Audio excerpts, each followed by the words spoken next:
వక్రతుండ మహాకాయ సూర్యకోటి సమప్రభా నిర్విఘ్నం కురు మే దేవా సర్వకార్యేషు సర్వదా. గురుబ్రహ్మా గురుర్విష్ణు గురుర్దేవో మహేశ్వరః గురుః సాక్షాత్ పరబ్రహ్మ తస్మై శ్రీ గురవే నమః. ఓం శ్రీ సాయిరామ్. భగవాన్ శ్రీ సత్యసాయి సచ్చరిత్రము. తపోవనము. 5వ రోజు పారాయణము. సోమవారం. 11వ అధ్యాయము. స్వామి ప్రేమ 1000 తల్లుల ప్రేమ. సత్యధర్మ మహింసయు శాంతి ప్రేమ మానవుని పంచప్రాణాలు మహినివెలయు. పంచప్రాణాలలో ప్రేమయంచ హెచ్చు కాన హృదయాన ప్రేమను గట్టిపరచు. బాబా. సాయినాథుడు తమ అమూల్యమైన సమయంలో 50% కేవలం విద్యార్థుల కొరకే కేటాయిస్తారు. కల్లాకపటం ఎరుగని ఈ విద్యార్థులపైనే సమాజం భవిష్యత్తు ఆధారపడి ఉందని స్వామి ఉద్దేశము. విద్యార్థులతో స్వామి అపరిమితమైన ప్రేమతో, మీరు నన్ను మీలో చూసుకోండి, మీ అందరిలో నన్ను నేను చూసుకుంటాను, మీరే నా జీవితం, నా ఊపిరి, నా ఆత్మ, మీరందరూ నా రూపాలే. నేను మిమ్మల్ని ప్రేమిస్తున్నప్పుడు నన్ను నేనే ప్రేమించుకుంటున్నాను, మిమ్మల్ని మీరు ప్రేమించుకునేటప్పుడు మీరు నన్నే ప్రేమిస్తున్నారు అంటారు. ఆర్తి భగవంతుణ్ణి కదిలించి వేస్తుంది. ఒకసారి సత్యసాయి భగవానుడు బృందావన్లో ఉన్నప్పుడు విద్యార్థులతో, నేనిక్కడ ఉంటే మీరెవరూ సరిగ్గా చదవటం లేదు, నేను పుట్టపర్తి వెళితే మీరు శ్రద్ధగా చదువుకుంటారు, నేను రేపు ఉదయం 8:30 గంటలకు పుట్టపర్తి బయలుదేరి వెళుతున్నాను అన్నారు. విద్యార్థులు స్వామి పాదాలు పట్టుకొని ప్రార్థించారు. స్వామి, ప్లీజ్ స్వామి, ఇక్కడే ఉండండి స్వామి, మేము బాగా చదువుకుంటాము అన్నారు. కానీ స్వామి తప్పనిసరిగా వెళ్ళవలసిందే అన్నారు. మీ తల్లిదండ్రులు నన్ను నమ్మి మిమ్మల్ని ఇక్కడకు పంపించారు, మీరు చదువుకొనకుండగా నా చుట్టూ తిరుగుతూ ఉంటే ఎలా? నేను రేపు వెళుతున్నాను అన్నారు స్వామి. ఆ రోజు సోమవారం. ఉదయం 8:30 గంటలైంది. త్రయీ మందిరం ముందు స్వామి కారు సిద్ధంగా ఉన్నది. విద్యార్థులంతా విచారవదనాలతో అక్కడ చేరారు. స్వామి మేడ దిగి వచ్చారు. విద్యార్థులు స్వామిని నిదానంగా ప్రార్థించారు, వేడుకున్నారు. కానీ ఫలితం లేకపోయింది. దర్శనం ఇచ్చి వచ్చి స్వామి తెల్లని ఆ కారులోకి ఎక్కి కూర్చొని వీడ్కోలు చెప్పారు. కారు వెళ్ళిపోయింది. పిల్లలంతా భారమైన హృదయాలతో హాస్టల్లో తమ తమ గదులకు చేరుకున్నారు. మనసంతా స్వామితో నిండి ఉండటం వల్ల వారు పుస్తకాలను చూస్తున్నా లోపలకు ఏమీ ఎక్కటం లేదు. స్వామి లేకపోవటం వల్ల అంతా నిశ్శబ్దంగా నిస్తేజంగా ఉంది వాతావరణం. విద్యార్థులు ఎవరి గదిలో వారున్నారు. ఎక్కడ మాట, పలుకు, సంభాషణ, ఆనందం లేనేలేవు. ఒక 15 నిమిషాలు గడిచాయి. ఒక విద్యార్థి పెద్దగా అరిచాడు, స్వామి వచ్చారు, స్వామి వచ్చారు అని. పాపం, అతడు అందరికన్నా ఎక్కువ భ్రాంతిలో మునిగిపోయి ఉన్నట్లున్నాడు. అందువల్ల అతనికి కారు వచ్చినట్లుగా అనిపించి ఉంటుంది అనుకున్నారు మిగిలిన వాళ్ళు. కొందరు కిటికీలలో నుంచి చూశారు. నిజంగానే స్వామి కారు ఆశ్రమంలోకి వస్తున్నది. ఒకరిద్దరు విద్యార్థులు స్వామి కారు వెనుక పరుగులు తీస్తున్నారు. అంతే, హాస్టల్ గదులలోని విద్యార్థులంతా తెల్ల గుర్రాల వలె పరుగులు తీశారు. స్వామి కారు దిగే సమయానికి విద్యార్థులంతా కారు చుట్టూ నిలబడ్డారు. ఒకవైపు ఆశ్చర్యం, ఒకవైపు ఆనందం వారిని ఉక్కిరిబిక్కిరి చేశాయి. స్వామి తమ మందిరం లోపలకు వచ్చి మేడమెట్లు ఎక్కుతున్నారు. విద్యార్థులు మెట్ల క్రింద నిలబడి అలాగే చూస్తున్నారు. ఏమి జరిగిందో, స్వామి ఎందుకు వచ్చారో ఎవరికీ అర్థం కాలేదు. అప్పుడు స్వామి, బయలుదేరుతుంటే చాలు ఒకటే గోల, మీరు చేసిన గోల వల్ల నేను తాళం చేతులు మర్చిపోయాను అన్నారు. స్వామి తాళం చేతులు మర్చిపోవటం ఏమిటి? విద్యార్థులందరి హృదయాలు ఆనందంతో నిండిపోయాయి. అందరి కళ్ళ వెంట ఆనంద భాష్పాలు పొంగి పొరలినాయి. అందరూ నిశ్శబ్దంగా ఉన్నారు. ఒకవేళ తాళం చేతులు తీసుకొని స్వామి బయలుదేరుతారేమోనని అనుమానం వచ్చింది. అప్పుడు ఒక విద్యార్థి, స్వామి, కారులోని సామాన్లు సర్దమంటారా అన్నాడు. అందుకు స్వామి, లేదు, నేను మళ్ళీ సాయంత్రం బయలుదేరుతాను అన్నారు కోపం అభినయిస్తూ. స్వామి అందమైన మందహాసం చిందించటం చూసి వెంటనే అందరూ స్వామి స్వామి ఇక్కడే ఉండండి స్వామి అని ప్రార్థించారు. అప్పుడు స్వామి వారి వైపు తిరిగి ప్రేమ కురిపిస్తూ కరుణ నొలికిస్తూ, చూడండి, మీ స్వచ్ఛమైన ఆర్తి నన్ను మరలా వెనుకకు లాక్కు వచ్చింది. నేనిక్కడ ఉండాలనుకుంటే మీరు బాగా చదవాలి. నేనిక్కడే ఉంటాను. మీరు శ్రద్ధగా చదువుకోండి అన్నారు. ఆధ్యాత్మికత అంటే భగవంతుని కోసం తపించటమే, భగవంతుని కోసం అంతులేని ఆవేదన పొందటమే. గడ్డి పువ్వు. ఒకసారి సత్యసాయినాథుడు బొంబాయిలోని ధర్మక్షేత్రకు వెళ్ళినప్పుడు అక్కడి బాల వికాస్ టీచర్స్ స్వామిని ప్రేమతో ఆహ్వానించటానికి చక్కని ఏర్పాటు చేశారు. బాల వికాస్ విద్యార్థులందరూ ఒక్కొక్కరు ఒక్కొక్క గులాబీ పుష్పం చేత పట్టుకొని వరుసగా కూర్చొని ఉన్నారు స్వామి రాగానే సమర్పించటానికి. ఆ పిల్లలందరి ముఖాలు ఆనందంతో వెలిగిపోతున్నాయి. కానీ వారిలో ఒక చిన్న పిల్లవాడు ఉన్నాడు. అతను ఇంకా బాల వికాస్లో చేరటానికి కూడా వయసు చాలనంతటి చిన్నారి బాలుడు. కానీ అతను తన అన్నయ్యలతో పాటు బాల వికాస్ క్లాసులకు వెళుతున్నాడు. కొన్ని శ్లోకాలు కూడా కంఠస్థం చేశాడు. అయినా మొదటి వరుసలో కూర్చొనటానికి తగిన వయస్సు కలవాడు కాదని భావించి బాల వికాస్ టీచర్స్ అతనికి గులాబీ పువ్వు ఇవ్వలేదు. ఆ చిన్న బాలుడు ఎలాగైనా సరే స్వామికి గులాబీ పువ్వు ఇవ్వాలని ప్రక్కనున్న పిల్లల్ని అడిగాడు. ఎవ్వరూ ఇవ్వలేదు. భగవాన్ బాబా రానే వచ్చారు. వరుసగా కూర్చున్న ప్రతి బాల వికాస్ విద్యార్థి ఇచ్చే గులాబీ పువ్వును బాబా లలితంగా స్పృశించి ఆశీర్వదిస్తూ వస్తున్నారు. స్వామి క్రమంగా దగ్గరకు రావటం ఆ చిన్నారి బాలుడు గమనిస్తూనే ఉన్నాడు. మెల్లగా ముందు వరుసలోకి చేరుకున్నాడు. స్వామి ఇంకా దగ్గరకు వస్తున్నారు. ఆ బాలునికి ఎదుట పచ్చికలో చిన్న గడ్డి పువ్వు కనిపించింది. వెంటనే దానిని కోసి చేత్తో పట్టుకున్నాడు. స్వామి తన దగ్గరకు రాగానే ఆ బాలుడు లేచి నిలబడి స్వామికి ఆ గడ్డి పువ్వును సమర్పించటానికి చేతులు చాచాడు. స్వామి చిన్న మధురమైన నవ్వు నవ్వి ఆ చిన్నారి చేతుల నుంచి ఆ గడ్డి పువ్వును తీసుకొని ఆ బాలుని చేతి వ్రేళ్లను మృదువుగా నొక్కి వాని భుజం మీద అభినందనపూర్వకంగా తట్టి ప్రేమతో అతనిని పలుకరించారు కూడా. మిగిలిన బాలుర పుష్పాలనన్నిటినీ కేవలం స్పృశించి స్వామి ఈ బాలుడిచ్చిన గడ్డి పువ్వును చేతితో తీసుకుని వెళ్ళారు. 3 గంటల సేపు మందిరం లోపల బొంబాయి పుర ప్రముఖులతో సమావేశం జరిగింది. ఆ తర్వాత బాబా బయటకు వచ్చి అందరినీ ఆశీర్వదిస్తున్నప్పుడు చూస్తే స్వామి చేతిలో 3 గంటల క్రితం ఆ బాలుడిచ్చిన గడ్డి పువ్వు ఇంకా అలాగే ఉంది. అందువల్ల సత్యసాయి భగవంతుడు పరిశీలించేది హృదయంలోని ఆర్తినే అని స్పష్టమవుతుంది. నా కోసం ఒక్క కన్నీటి బొట్టు విడు. ఇది 1976వ సంవత్సరంలో జరిగిన విషయం. స్వామి బృందావనంలో ఉన్నారు. ఇంజనీర్లు కొన్ని ప్లాన్ కాగితాలు చేత్తో పట్టుకొని మందిరం లోపలకు బయటకు తిరుగుతున్నారు. సత్యసాయినాథుడు దర్శనం ప్రసాదించటం కోసం మందిరం నుంచి బయటకు వచ్చారు. అప్పుడు తన చుట్టూ చేరిన విద్యార్థుల్ని చూసి స్వామి, నాయనా, నేను మీకోసం కృత హాస్టల్ భవనం కట్టిస్తున్నాను. అది మీకు విశాలంగా చాలా సౌకర్యంగా ఉంటుంది. కొంచెం దూరంలో ఆ హాస్టల్ మన కాలేజీ భవనం వెనుక భాగంలో తయారవుతుంది అన్నారు. వారిలో ఒక విద్యార్థి అందరి అభిప్రాయాలకు అనుగుణంగా, స్వామి, మాకు ఇక్కడ చాలా సౌకర్యంగా ఉంది.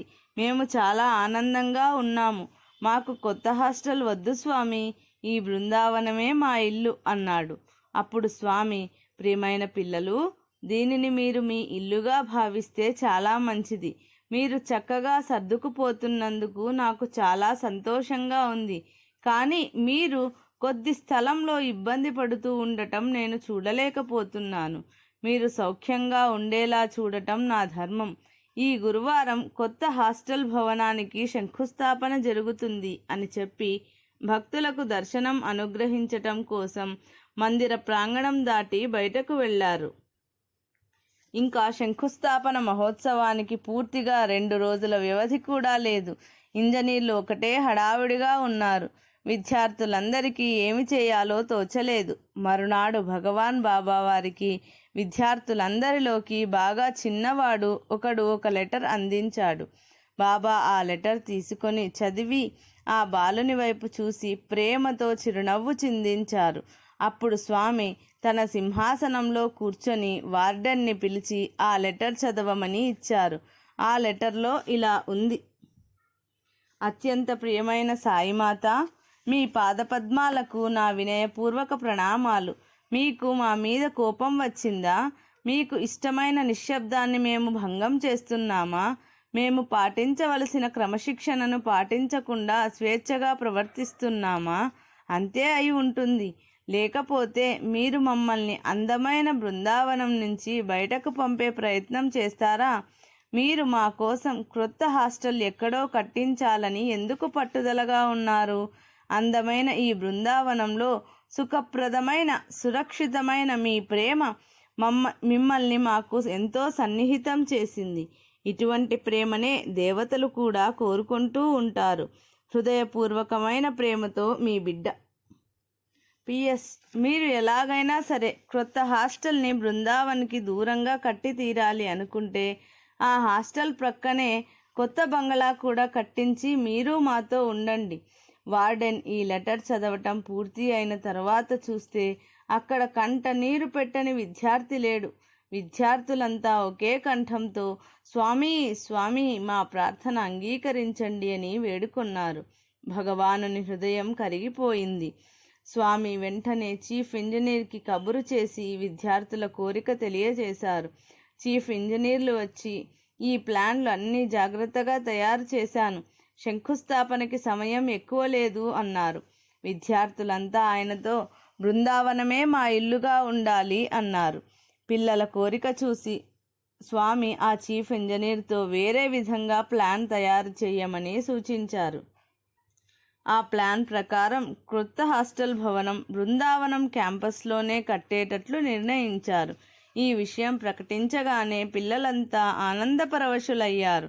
ఆనాడు సాయినాథుడు హారతి వెలిగిస్తున్న సమయంలో ఒక విద్యార్థి స్వామితో, స్వామి మా కోసం మీరు ఇంత చేస్తున్నారు, మీకు తిరిగి ఇవ్వటానికి మా దగ్గర ఏమీ లేదు అన్నాడు. అప్పుడు సాయినాథుడు ఆనందంతో, మీ కళ్ళ నుండి బాష్పధారలు బుగ్గల మీదుగా ప్రవహిస్తున్నాయే, అవే నాకు కావలసింది, నేను కోరేది మీ ఆనందమే అన్నారు.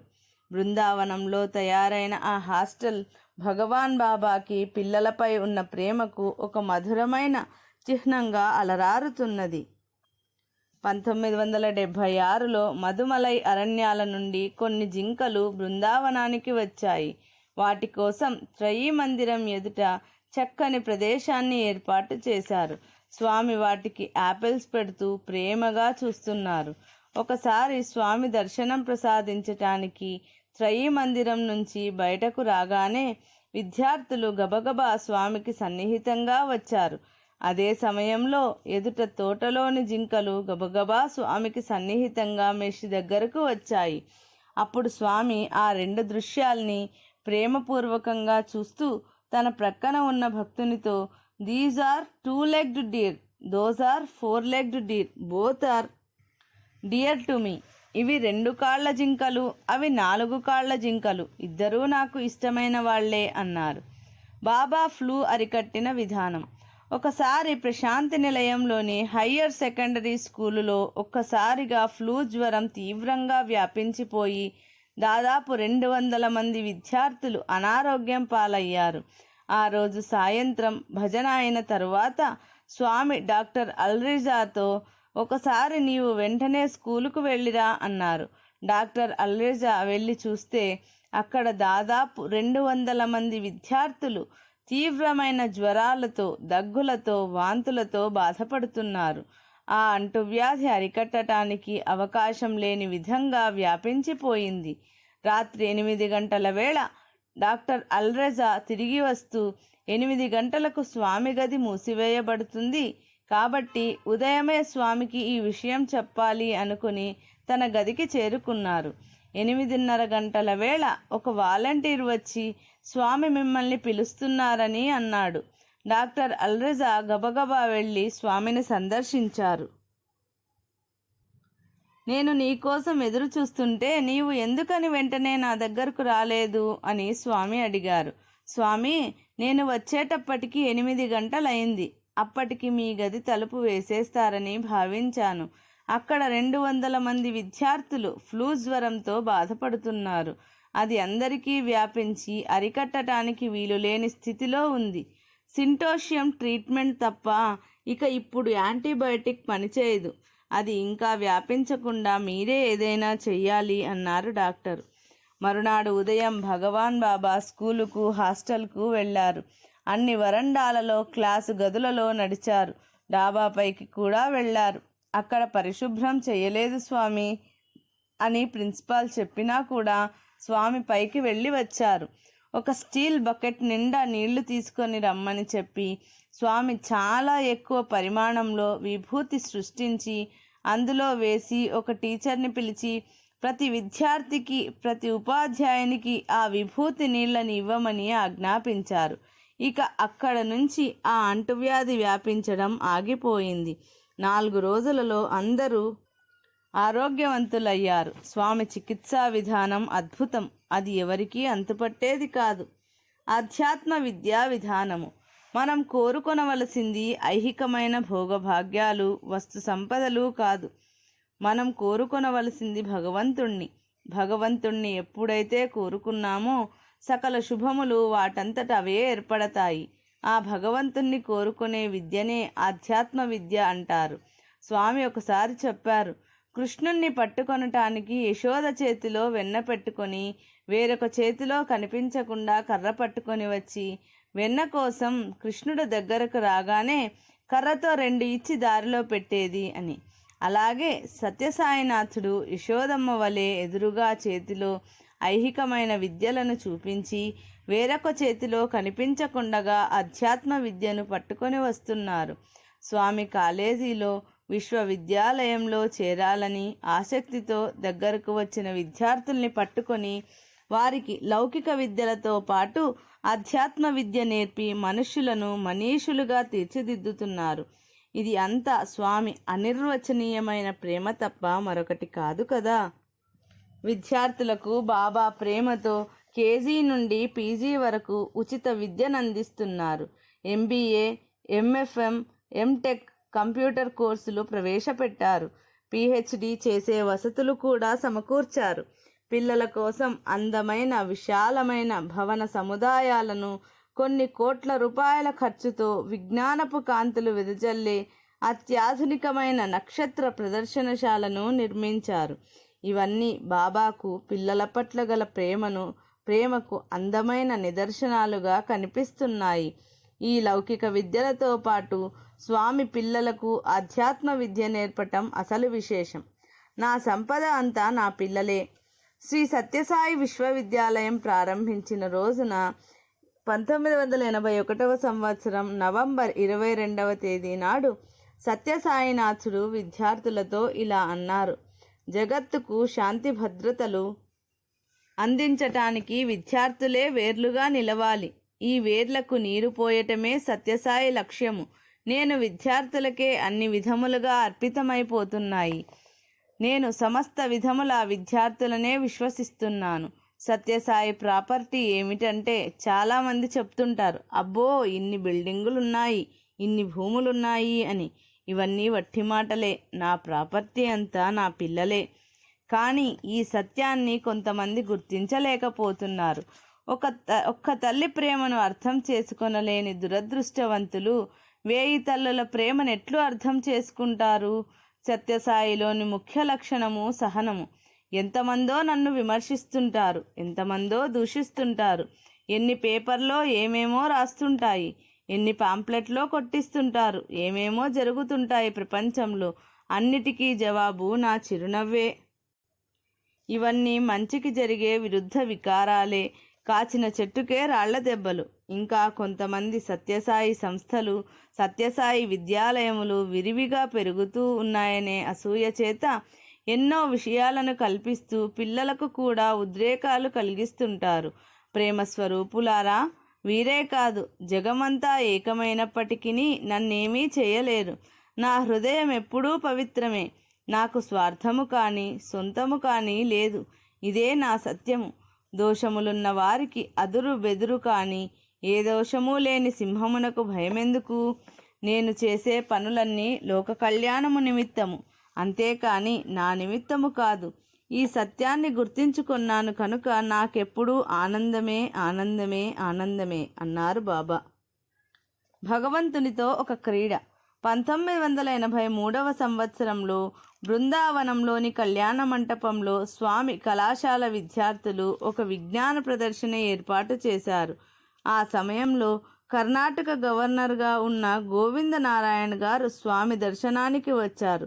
స్వామి ఆయనను తీసుకొని ఆ ప్రదర్శనశాలకు వచ్చారు. విద్యార్థులు తయారు చేసిన వివిధ పరికరాలు చూస్తూ వస్తున్నారు స్వామి. ఒకచోట ఒక విద్యార్థి ఒక సైన్స్ పరికరం తయారు చేశాడు. అందులో ఒక వెలుగు కిరణం ఒకవైపు నుంచి మరొక వైపుకు ప్రసరిస్తూ ఉంటుంది. దాన్ని చేత్తో అడ్డుకున్నప్పుడు వెంటనే అలారం మ్రోగుతుంది. స్వామి అక్కడకు రాగానే ఆ విద్యార్థి స్వామితో, స్వామి ఇక్కడ చేయి పెట్టండి, అలారం మ్రోగుతుంది అన్నాడు. ఆ కిరణానికి స్వామి చేతిని అడ్డు పెట్టారు, కానీ అలారం మ్రోగలేదు. అప్పుడు ఆ విద్యార్థి, స్వామి ఒక్క క్షణం, ఇదేదో రిపేరు వచ్చినట్లుంది అంటూ ఆ పరికరాన్ని పరిశీలించి తాను చెయ్యి అడ్డుపెట్టి చూశాడు. వెంటనే అలారం మ్రోగింది. స్వామి ఇప్పుడు చేయి పెట్టండి అన్నాడు ఆ విద్యార్థి. స్వామి ఇది ఏమిటి, ఎందుకు అన్నారు. ఇది దొంగను పట్టుకునేది స్వామి అన్నాడు అతను. స్వామి చేయి పెట్టారు, కానీ అలారం మ్రోగనే లేదు. మరలా రిపేరు వచ్చిందేమో అనుకున్నాడు విద్యార్థి. అప్పుడు స్వామి, అది రిపేరుకు రాలేదు, నేను అటువంటి దొంగను కాదు కదా, అందువలన మ్రోగలేదు. నేను చిత్తచోరుణ్ణి, విత్తచోరుణ్ణి కాదు అంటూ వెళ్ళారు. స్వామి విజ్ఞాన శాస్త్రానికి అందేటటువంటి వారు కారు. సహనము. కొన్ని సంవత్సరాల క్రితం విషయం. పుట్టపర్తిలో ప్రాథమిక పాఠశాల విద్యార్థులు ప్రతిరోజు ఉదయం చల్లటి నీటితో స్నానాలు చేసేవారు. తల్లిదండ్రులు తనను నమ్ముకొని పిల్లల్ని నా దగ్గర వదిలిపెట్టారు. పాపం వీళ్ళు ప్రతిరోజు చల్లని నీటితో స్నానాలు చేయవలసి వస్తున్నదే అనుకున్నారు స్వామి. ఫలితంగా కొద్ది రోజులకే సోలార్ హీటర్స్ వచ్చాయి. సూర్యకిరణాల నుంచి వేడిని గ్రహించి నీటిని వెచ్చచేసే యంత్రాలు.